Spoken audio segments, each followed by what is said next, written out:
It's Ash from SuperVideos back for another deep dive review of an episode of The Last of Us. This is my review for Season 1, Episode 6, which was called Kin. Stay tuned, we'll be right back with my review.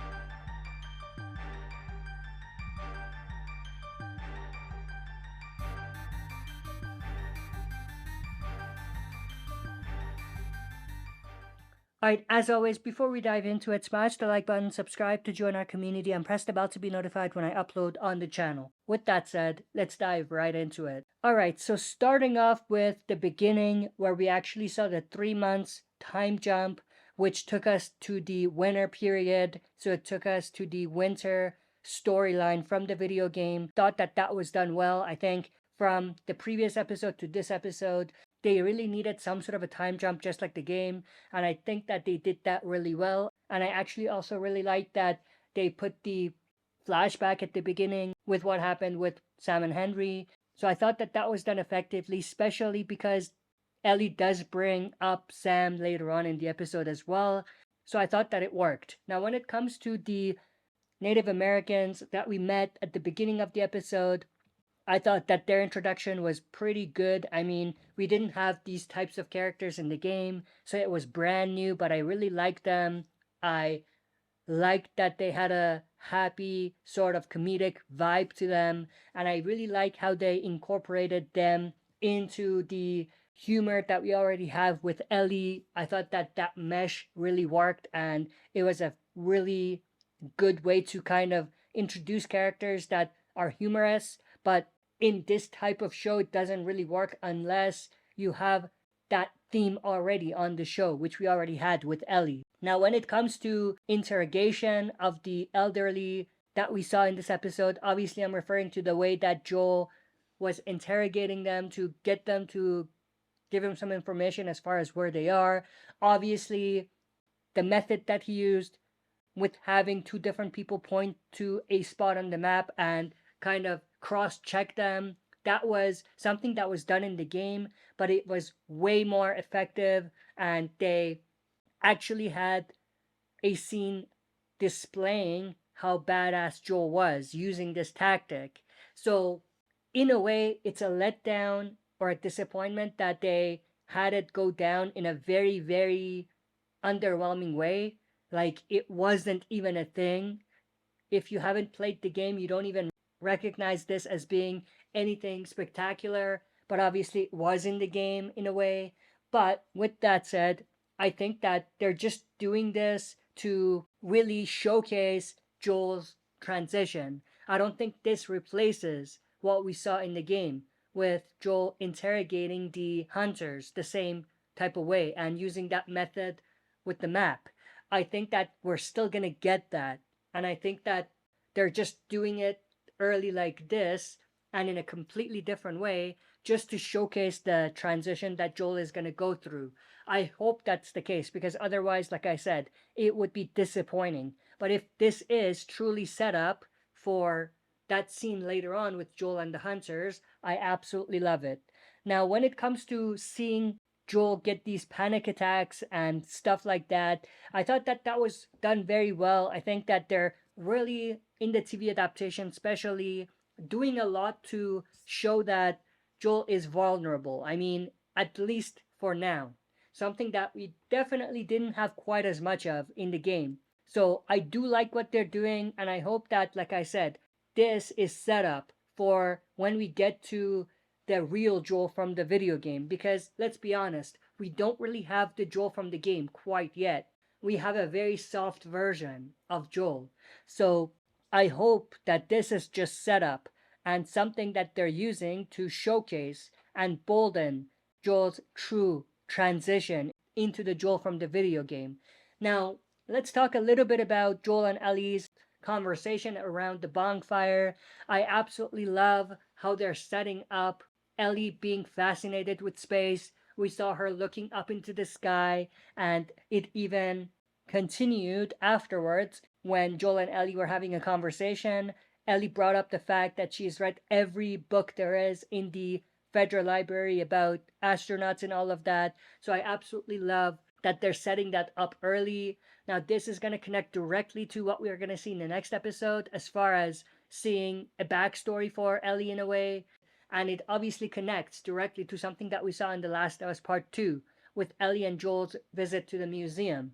So I think that this was pretty awesome setup that they did in this episode. There were other great setup that they did here with them talking about the farmhouse or Joel talking about the farmhouse. Now I'm not going to dive into that because I did a separate video on that already, but I absolutely love all of the setup and all of the Easter eggs and callbacks in the conversation that Joel and Ellie were having here.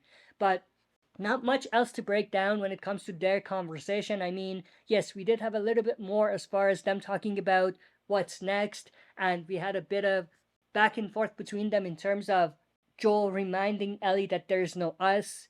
So at this stage, we are still seeing the Joel and Ellie are in this because of a job. Like, this is a job for Joel, and Ellie is still cargo as far as Joel is concerned. So I really like that they had that in there just to highlight that, because there's definitely a shift at the end of the episode. So I really like that they had this scene in here because it complements the story at the end quite well, because it's really showing the transition. But I also absolutely love the atmospheric shots that we saw in this episode. There were some pretty awesome atmospheric shots that we saw. It reminded me a lot of The Last of Us Part 2, and I think this being the winter period and most of The Last of Us Part 2 being in the winter time has a lot to do with that. But I really love how they're really utilizing the atmosphere and the environment in the show.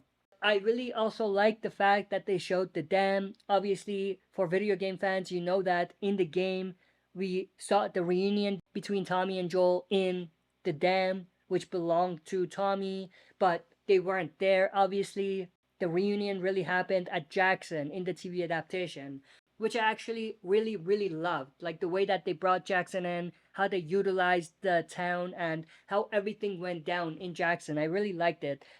Before we get to Jackson, we have to talk about this, obviously. People from Jackson surrounding Joel and Ellie. I really liked the intense scene that we saw there. I mean, if you just were watching this first time, not knowing that these people are potentially from Jackson, you would think that they're screwed, right? And I really like the fact that they showed us Maria before we knew it was Maria. I like the intensity that they build up with the dog and everything, but them getting to Jackson was pretty awesome. It was sort of identical to how Jackson was introduced in part 2 of the game, so that was cool. But Jackson looks identical to the game in part 2, which is super awesome. But loved the reunion between Tommy and Joel. I think this reunion was a lot better than the game, even though the reunion between Tommy and Joel in the game in part 1 was followed up with some great action sequences, which we didn't get. So that's a disappointment, but at the same time, I feel like they completely skipped over all of that just because it's in Jackson now. Like, the story takes place in Jackson. So I think that it makes sense, it works, and the fact that we didn't get quite as much action doesn't really matter. We got some great storylines at Jackson in the TV adaptation. But loved seeing the restaurant or bar. I thought that was great. Loved the Easter egg with Dina, her cameo. That was awesome. I did a separate video on that, so if you're interested, go check it out. But I absolutely loved the subtle cameo that Dina had in this episode. And I loved the fact, like I said, that they revealed later on that Tommy and Maria were married. So I thought that was great, even though, like I said, they showed Maria earlier, but they didn't reveal right away who she was. But I absolutely also loved the back and forth between Tommy and Joel, talking about the past and things that they've done. I thought that was great. Some great dialogue, some very awesome character build up, and also obviously story build up. I really like that. Now, when it comes to Joel and Tommy talking about Tommy being a father, I thought that was great. I mean, the way that all of that came together was quite nice, and it was really a way for the audience to, for once, I think in a long time, question Joel's intentions and really say to themselves, why is Joel being a dick? You know what I mean? So I really like the way that they put all of that together, but obviously if it went over anyone's head why Joel was behaving the way he was, they showed later why, like right away. They showed that he got another panic attack, and then he saw someone who reminded him of his daughter, and then it all clicked. Joel is feeling this way because of his daughter.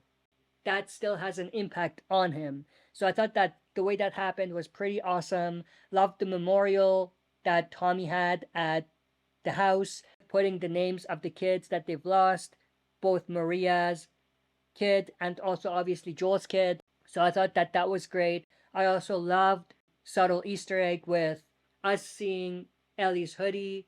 So I thought that was great because that was just like the game. She has the same type of hoodie. But when it comes to Maria, I actually really liked Maria. I mean, she wasn't really a big character in the game anyway, but I really liked what they did with her character in the TV adaptation. And I loved the back and forth between her and Ellie in this particular scene. But then let's talk about the reveal to Tommy about what's actually going on. I loved the fact that obviously earlier on Joel lied and said Tess was okay, but then later in this particular scene he comes clean and tells Tommy exactly what's going on from A to Z, everything, stuff with Marlene, stuff with Tess, the Fireflies and all of that, and obviously what is the situation with Ellie, how they're trying to get her to the Fireflies lab because she might be immune. Loved all of that. I mean, the performance of Pedro Pascal here was phenomenal. Now, when it comes to the way that they presented Joel here, he came off as soft, obviously.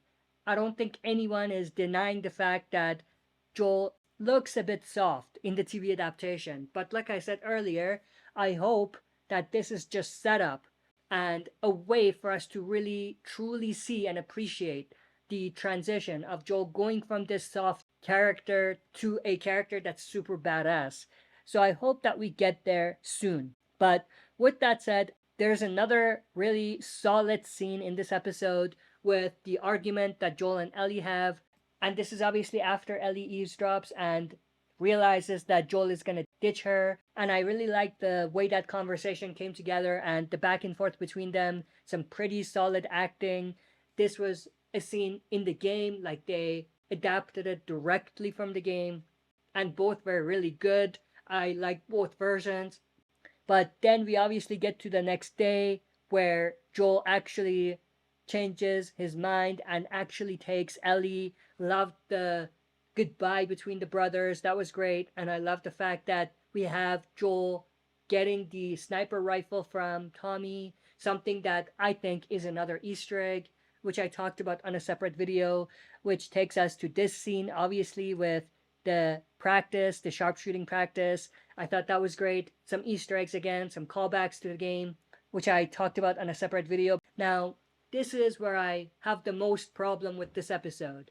When they get to Colorado University, the story seems rushed. I mean, in the game, the story at the Colorado State University was my favorite, or some of my favorite parts of the game.